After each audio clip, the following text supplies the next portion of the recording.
6 सितंबर 1965। वो रात जब लाहौर की सरजमीन पर गोलों की गरज सुनाई दी। वो लम्हा जब पूरी कौम एक आवाज बन गई, पाकिस्तान जिंदाबाद।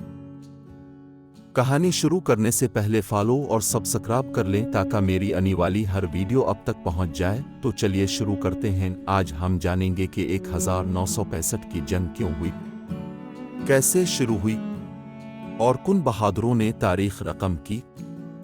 1947 के बाद से मसला कश्मीर पाकिस्तान और भारत के दरमियान तनाज़ा बना रहा।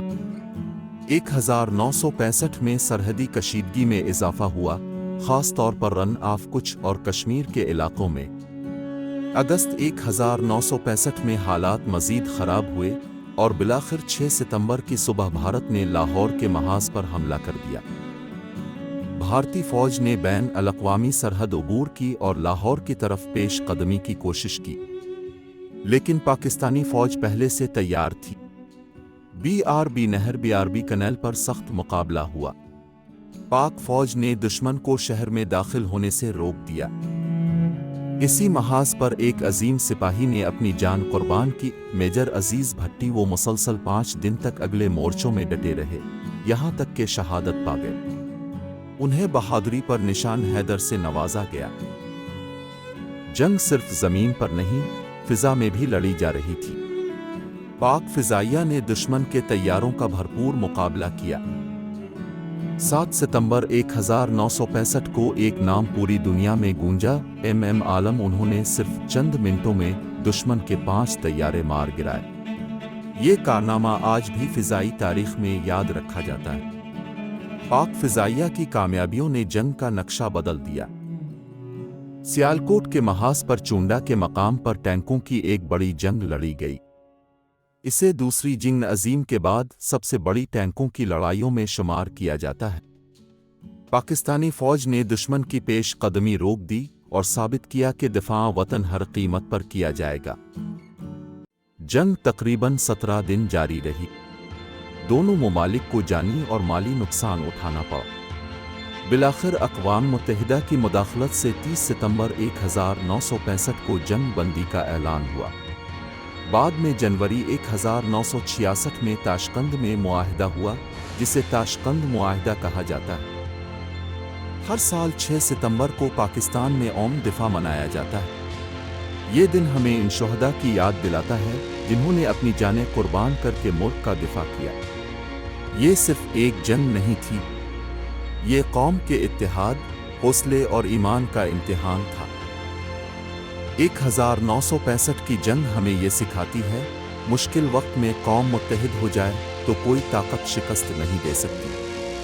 कुर्बानी के बगैर आज़ादी महफूज नहीं रहती। वतन से मोहब्बत सबसे बड़ी ताकत है। जंग से पहले अगस्त 1965 में एक खुफिया मंसूबा बनाया गया जिसे ऑपरेशन जिब्राल्टर कहा गया।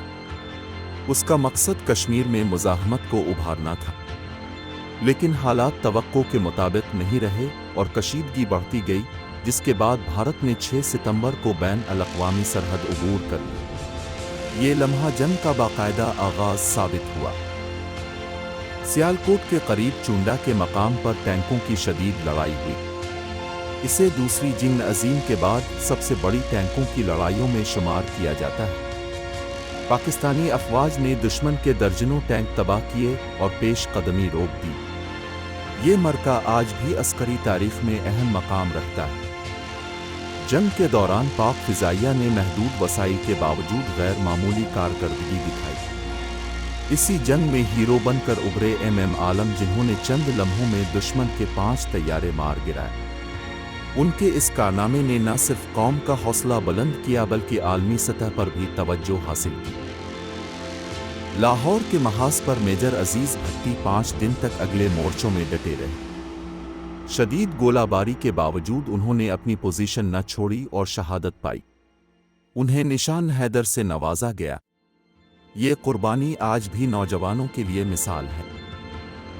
जंग के दौरान अमेरिका और सोवियत यूनियन समेत बड़ी ताकतें सूरत हाल पर नज़र रखे हुए थीं। अक़वाम मुत्तहिदा ने मुदाखलत की और बिलाखिर 30 सितंबर को जंग बंदी का ऐलान हुआ। بعد میں تاشقند میں مذاکرات ہوئے جہاں دونوں ممالک کے درمیان معاہدہ طے پایا۔ دونوں ممالک کو جانی و مالی نقصان ہوا۔ سرحدی پوزیشن تقریباً وہی رہی، لیکن پاکستان میں دفاعی عزم مضبوط ہوا۔ 6 ستمبر کو یوم دفاع کے طور پر منانے کی روایت شروع ہوئی۔ قومی اتحاد سب سے بڑی طاقت ہے۔ کم وسائل کے باوجود جذبہ ہو تو کامیابی ممکن ہے۔ دفاع مضبوط ہو تو دشمن حملہ کرنے سے پہلے سوچتا ہے۔ 1965 کی جنگ صرف توپوں اور ٹینکوں کی لڑائی نہیں تھی، یہ ایمان، عزم اور قربانی کی جنگ تھی۔